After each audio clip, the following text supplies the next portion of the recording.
Good morning.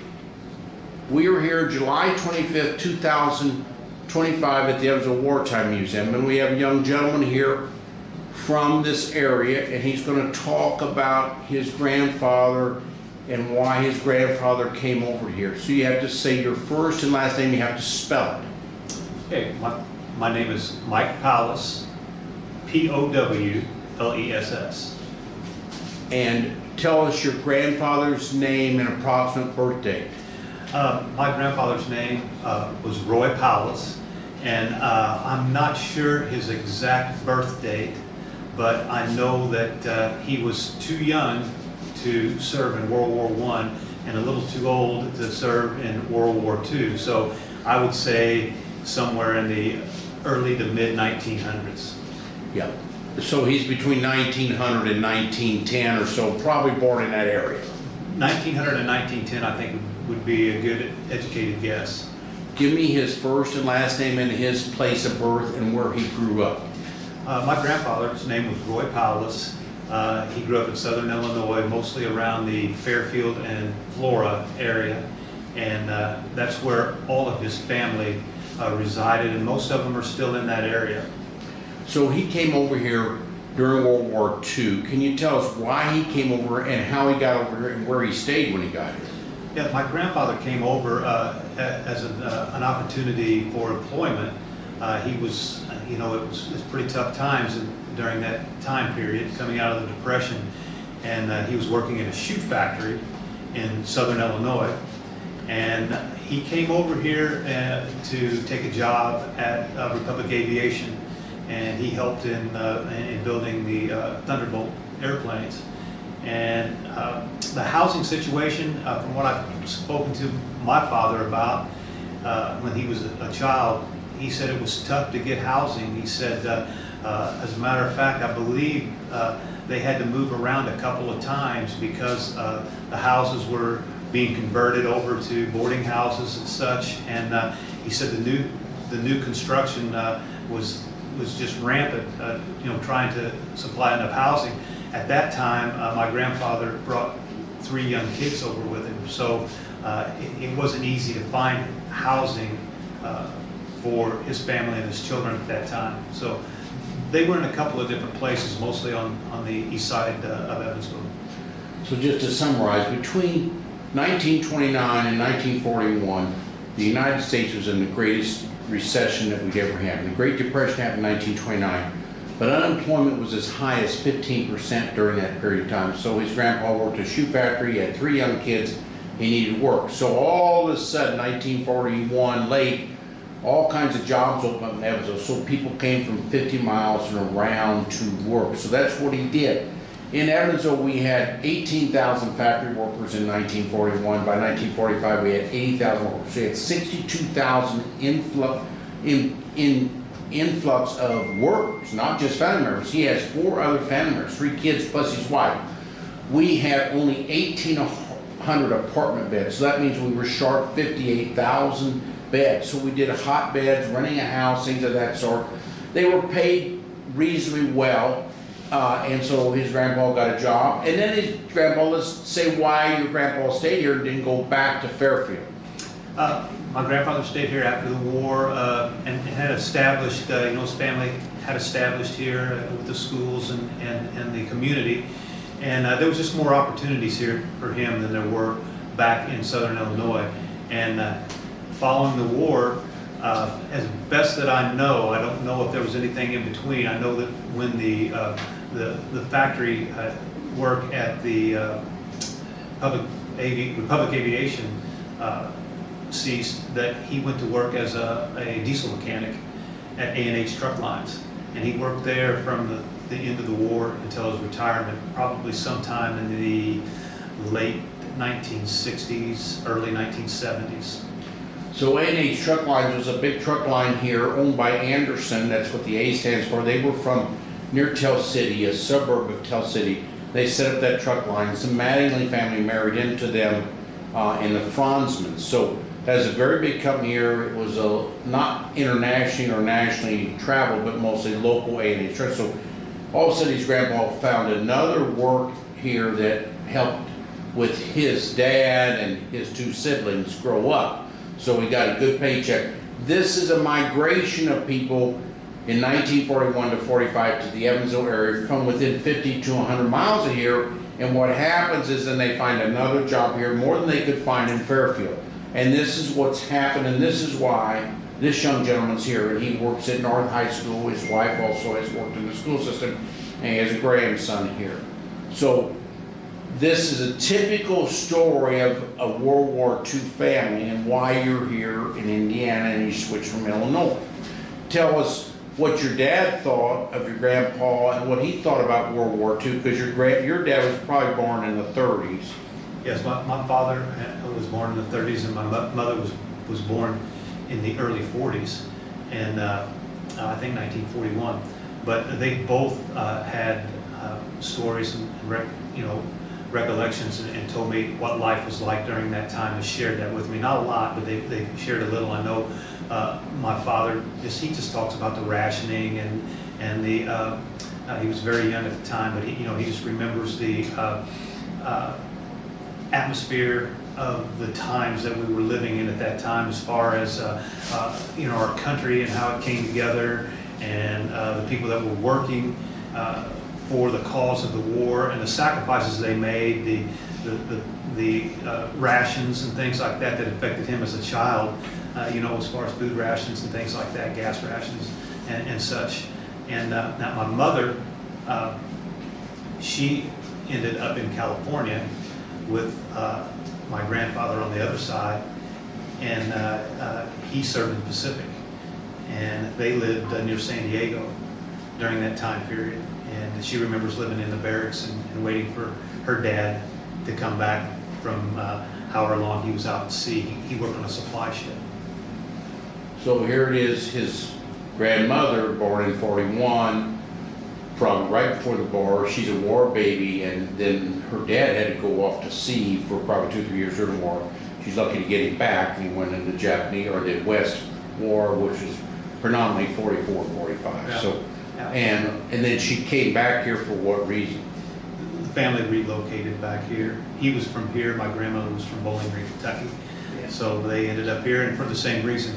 Following the war, he went to work at the Chrysler plant off Stringtown Road there, whatever that is, where it branches off there, the old Chrysler plant. He and his brother both, when they shut operations down here in Evansville, he stayed. They moved the plant to St. Louis, and my uncle, would have been my great uncle, moved to St. Louis and continued working the plant until he retired, and my grandfather stayed here. So Chrysler is very important to the Evansville economy. What happened in 1935? We're in the middle of a big recession, and they came and set up shop here in 1935, made 239 Chryslers a day. Great paychecks for Evansville. During the war, you've already seen they made 10% of the bullets in World War II, refurbished tanks, and they made incendiary bombs, the major things they did. The plant is still there. It's called Escalade Sports. But his two uncles worked there. Now in 1959, they left the city. We thought we were going to belly up, but all of a sudden we got Whirlpool and other plants. But the reason Chrysler left is supposedly we had 4 trains here and 50 trains in St. Louis, and they picked up and left. Many workers went over with them, and some of them just quit. So one of his family members, one over St. Louis, one stayed here. So that's what. So you see the evolution. There was jobs here, and that's why it was attracted, even from Bowling Green and other places. So economy's a lot. So those are the stories of the Powless. Powless family, yes. The Powless family. Yes. Okay. Very important. This is the second generation, the third generation. I have a fourth generation behind me, and Mr. Finn is going to ask his grandpa 2 questions. So Mr. Finn, as a student here of history, asks a couple questions about how his grandpa made the plane. Can you ask something about that, Finn? Yeah, Here. okay. Right.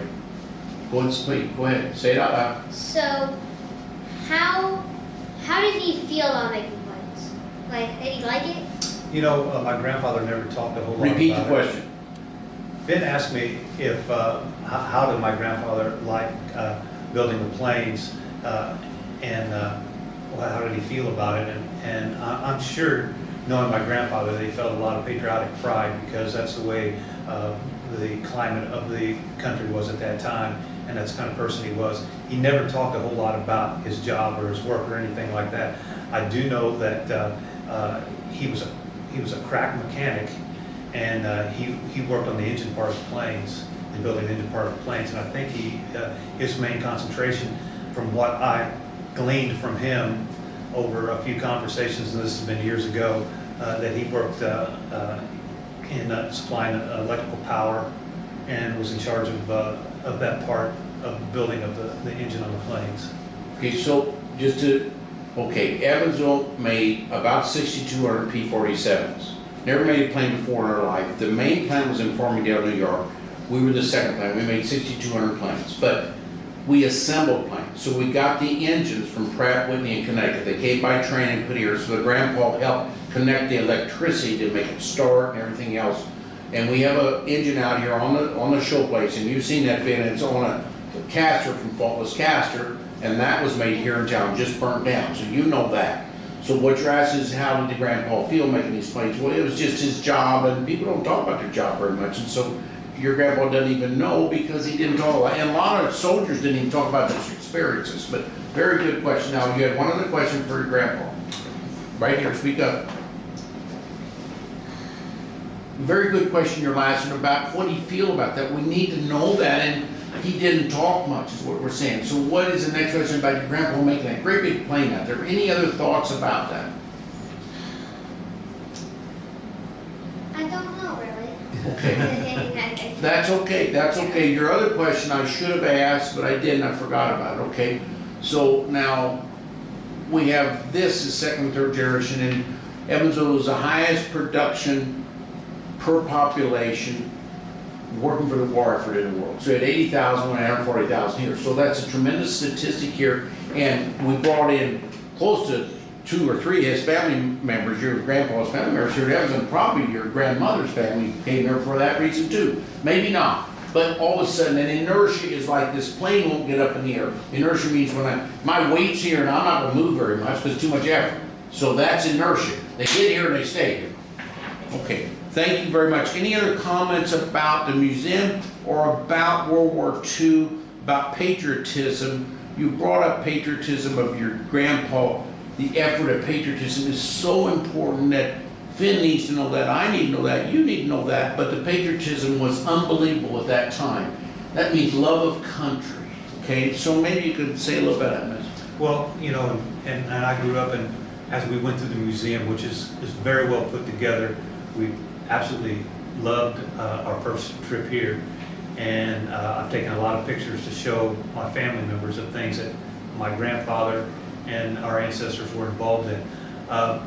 My wife and I had a discussion as we were going through the museum and looking at, you know, the different displays, how people came together in that time and they sacrificed, and it was a joint effort. You know, everybody played a part in the war. We were looking at the victory gardens and talking about those, and the kitchens and the rations and the types of things. The women that went to work in the factories because the men were off to war. It was just a total group effort, and those are the kind of things that have made this country great. Then what your grandpa just said is so very important. It's called patriotism. We had 16 million troops that worked in World War II. 16 million. That's more than 10% of our population. We were about 134,000 or 134 million at that time. So 16 million is more than 10% of, and they offer. But also to support one troop, it takes 9 other people. So taking 9 other people to help support a troop. Yeah, that's a lot of people. And all the women here, daycare started at that time because people younger than you, your mother would have to put you in daycare because she'd be working at the factory. There's so many things that our country got behind at that time that we may never see again like this, and we may never have seen it before. But it was a historical event that you need to tell your friends about that at your school, okay? And you need to tell about this museum when you have a show and tell or something. We come here and give you something, and you talk about this. You don't have to go on forever, but you talk about your grandpa and grandma and your great-grandpa and great-grandma, you know, and what happened, because those kids don't know, and I want them down here learning something, okay? Yeah. Any other things we forgot?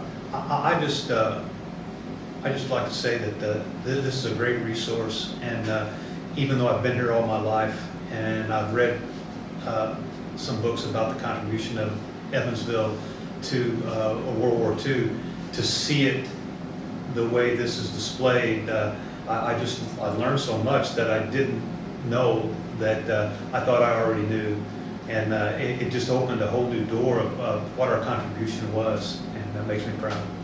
I started this quest in 2005, so I'm 20 years into it and I'm still addicted.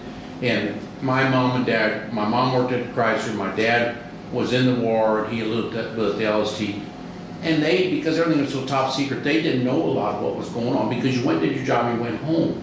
They were smart people, they didn't know it. And so when I started doing this with my father in 2005, I've learned how much Evansville did. And in retrospect, I am exactly what you're saying, Ms. Powless. I'm upset with myself that I didn't put it all together. And we should have done this 50 years ago, but we're doing it now, and Mr. Finn is going to keep it going.